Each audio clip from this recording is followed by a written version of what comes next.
Hi guys, today we're gonna read the story, The Method of Sherlock Holmes by Sir Arthur Conan Doyle. It is found in chapter 2 of Kerala Reader, Class 10. In this story, Mr. Sherlock Holmes investigates a walking stick of a certain James Mortimer and draws unimaginable conclusions. Let's begin with the story, shall we? Mr. Sherlock Holmes, who was usually very late in the mornings, was seated at the breakfast table. I stood upon the hearth rug and picked up the stick which our visitor had left behind him the night before. It was a fine, thick piece of wood, bulbous-headed. Just under the head was a broad silver band nearly an inch across. To James Mortimer, MRCS, from his friends of the CCH, was engraved upon it, with the date 1884. It was just such a stick as the old-fashioned family practitioner used to carry, dignified, solid, and reassuring. "Well, Watson, what do you make of it?"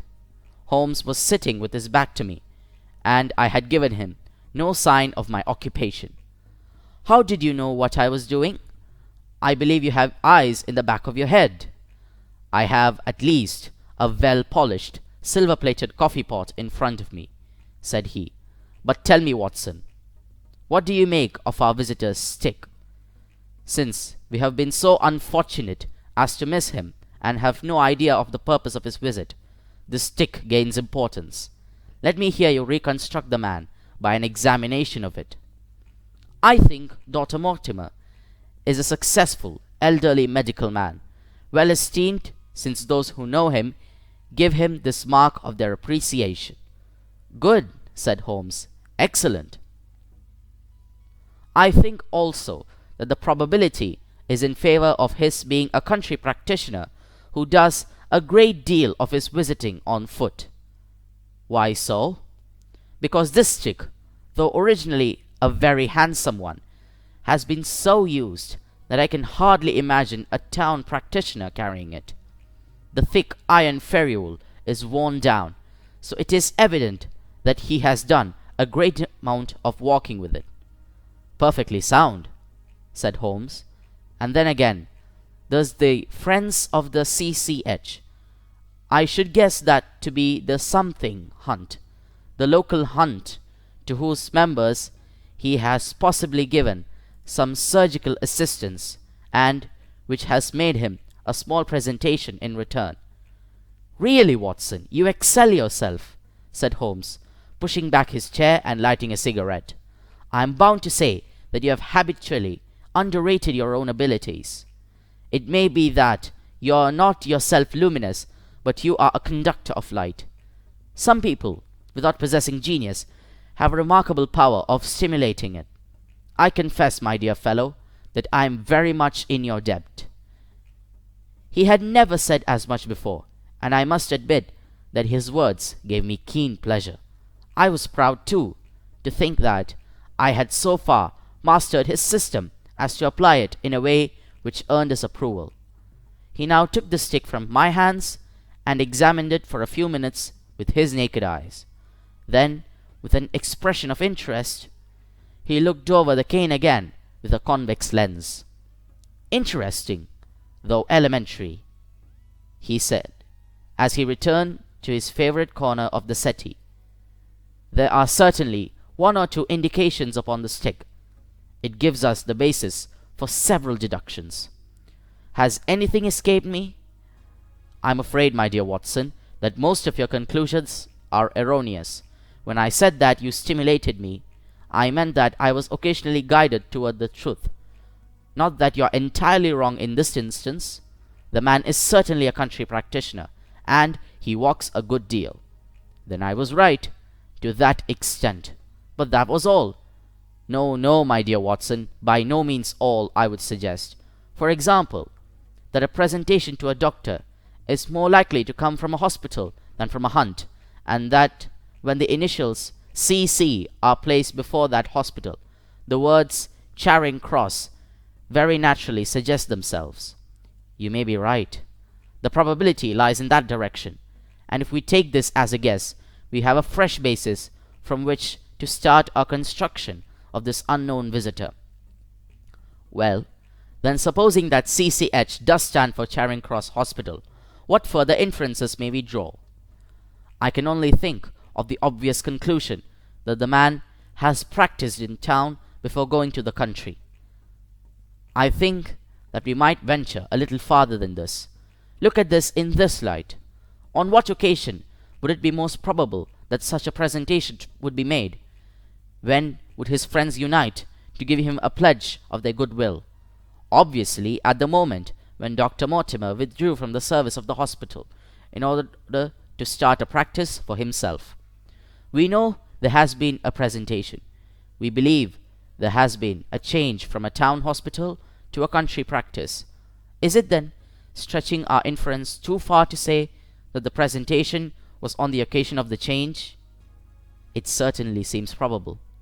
Now, you will observe that he could not have been on the staff of the hospital, since only a man well established in a London practice could hold such a position, and such a one would not move into the country. What was he then? If he was in the hospital, and yet not on the staff, he could have been only a house surgeon or a house physician, and he left 5 years ago. The date is on the stick.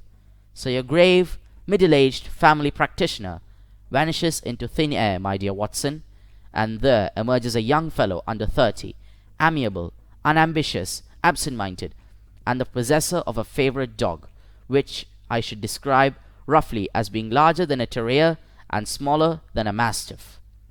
I laughed incredulously as Sherlock Holmes leaned back into his settee. As to the latter part, I have no means of checking you, said I, but at least it's not difficult to find out a few particulars about the man's age and professional career. From my small medical shelf, I took down the medical directory and turned up the name. There were several Mortimers, but only one who could be our visitor. I read his record aloud. Mortimer James, MRCS, 1882, Grimpen, Dartmoor, Devon. House surgeon from 1882 to 1884 at Charing Cross Hospital. Winner of the Jackson Prize for Comparative Pathology, with essay entitled Is Disease a Reversion? Medical officer for the parishes of Grimpen, Thorsley, and High Barrow. No mention of that local hunt, Watson, said Holmes with a mischievous smile, but a country doctor, as you very keenly observed. I think that I am fairly justified in my inferences. As to the adjectives, I said, if I remember right, amiable, unambitious, and absent-minded. It is my experience that it's only an amiable man in this world who receives testimonials, only an unambitious one who abandons a London career for the country, and only an absent-minded one who leaves his stick and not his visiting card after waiting an hour in your room. And the dog has been in the habit of carrying the stick behind his master. Being a heavy stick, the dog has held it tightly by the middle, and the marks of his teeth are very plainly visible. The dog's jaw, as shown in the space between these marks, is too broad, in my opinion, for a terrier, and not broad enough for a mastiff. It may have been. Yes, by Jove, it's a curly-hailed spaniel. He had risen and paced the room as he spoke. Now he halted in the recess of the window. There was such a ring of conviction in his voice that I glanced up in surprise. My dear fellow, how can you possibly be so sure of that? For the very simple reason that I see the dog himself on our very doorstep, and there is the ring of its owner. Don't move, I beg you, Watson. He is a professional brother of yours, and your presence may be assistance to me. Now is the dramatic moment of fate, Watson. What does Dr. James Mortimer, the man of science, ask of Sherlock Holmes, the specialist in crime? Come in! The appearance of our visitor was a surprise to me, since I had expected a typical country practitioner. He was a young, tall, thin man, with a long nose like a beak, which jutted out between two keen grey eyes from behind a pair of gold-rimmed glasses. As he entered, his eyes fell upon the stick in Holmes's hand, and he ran towards it with an exclamation of joy. "I'm so very glad," said he. "I was not sure whether I had left it here or in the shipping office. I would not lose that stick for the world." "A presentation, I see," said Holmes. "Yes, sir, from Charing Cross Hospital. From one or two friends there on the occasion of my marriage." "Dear, dear, that's bad," said Holmes, shaking his head. Dr. Mortimer blinked through his glasses in mild astonishment. "Why was it bad?" "Only that you have disarranged our little deductions. You are married, you say?" "Yes, sir, I married, and so left the hospital, and with it all hopes of a consulting practice. It was necessary to make a home of my own." Adapted. And that's the end of the story. Don't you love the stories of this famous detective? I do. Please don't forget to subscribe to our channel for getting more useful content. Please also don't forget to like our videos and click that bell icon for more notifications regarding our content. Until next time, bye!